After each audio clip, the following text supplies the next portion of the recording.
یہاں یہ بات پیش نظر رہے کہ پرانے زمانے میں فلاح کے لیے لوگوں کی عام جو سہولت ہے اس کو پیش کرنے کے لیے، کیونکہ دور دراز پیدل سفر ہوتا تھا تو لوگ کنویں کھدوا دیا کرتے تھے کہ کوئی بھی قافلہ آئے وہاں سے پانی نکالے، خود بھی پیے، اپنے جانوروں کو بھی پلائے اور چل دے۔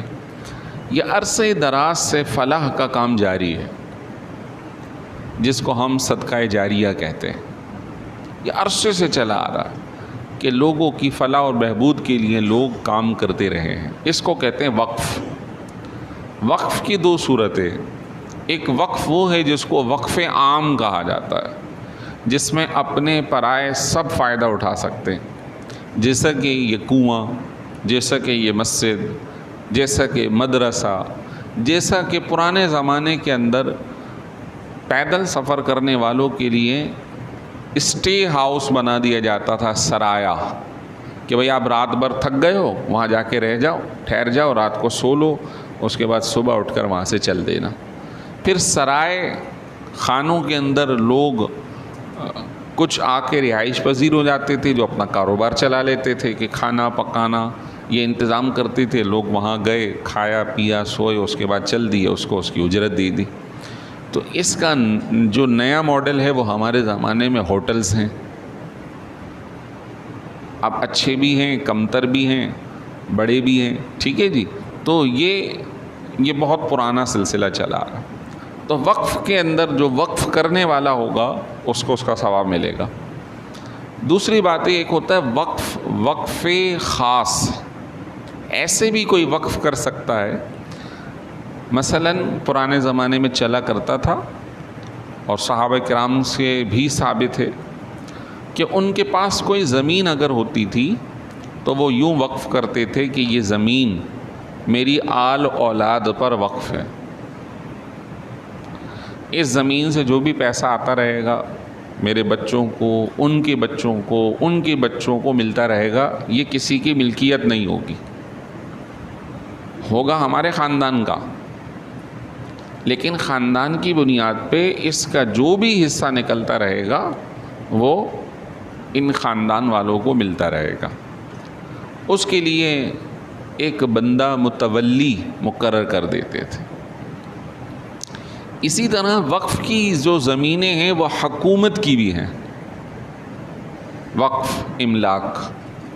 اب بہت ساری زمینیں لوگ مرنے کے بعد یہ کہتے ہیں کہ ابھی سے میری جو زمین ہے، میرا جو گھر ہے وہ ریاست کے ماتحت۔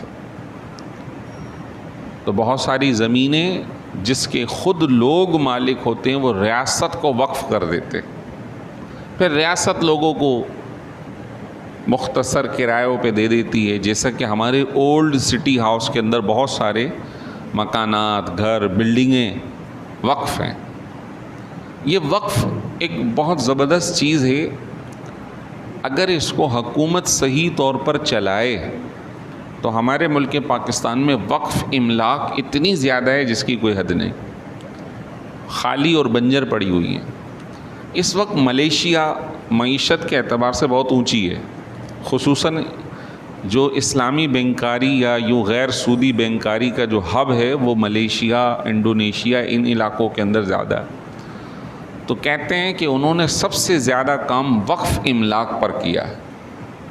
جتنے بھی وقف جگہ تھیں انہوں نے ان کو حکومتی سطح پر ٹینڈر دیا، لوگوں نے وہاں عمارتیں قائم کی، اور عمارتیں قائم کرنے کے بعد گورنمنٹ نے ان کو مارکیٹ ویلیو پر کرائے پہ دے دیا۔ اب جو وہاں سے ارننگ ہو رہی ہے تو ریاست کا جو بجٹ ہے وہ انتہائی مضبوط ہو گیا ہے۔ تو حضرت عمر فاروق کے زمانے بھی جو وقف کا حصہ تھا، وقف املاک تھی، اس کو بڑے زبردست انداز میں استعمال کیا جاتا تھا۔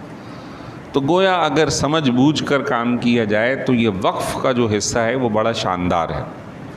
اس میں ہم جیسے کوئی بڑا فرد ہے جس کے پاس اللہ نے دولت دے رکھی ہے اور اسے نہیں پتہ کہ آئندہ بچوں کا کیا ہوگا، یا ایک بڑا تیز ہے دوسرا طرح ہلکا ہے، تو وہ اس طرح وقف کر سکتا ہے، وقف کر سکتا ہے اپنے خاندان والوں کے لیے۔ تو یہ ایک ملتا جلتا مسئلہ تھا، تو میں نے کچھ مسائل آپ کے سامنے پیش کیے۔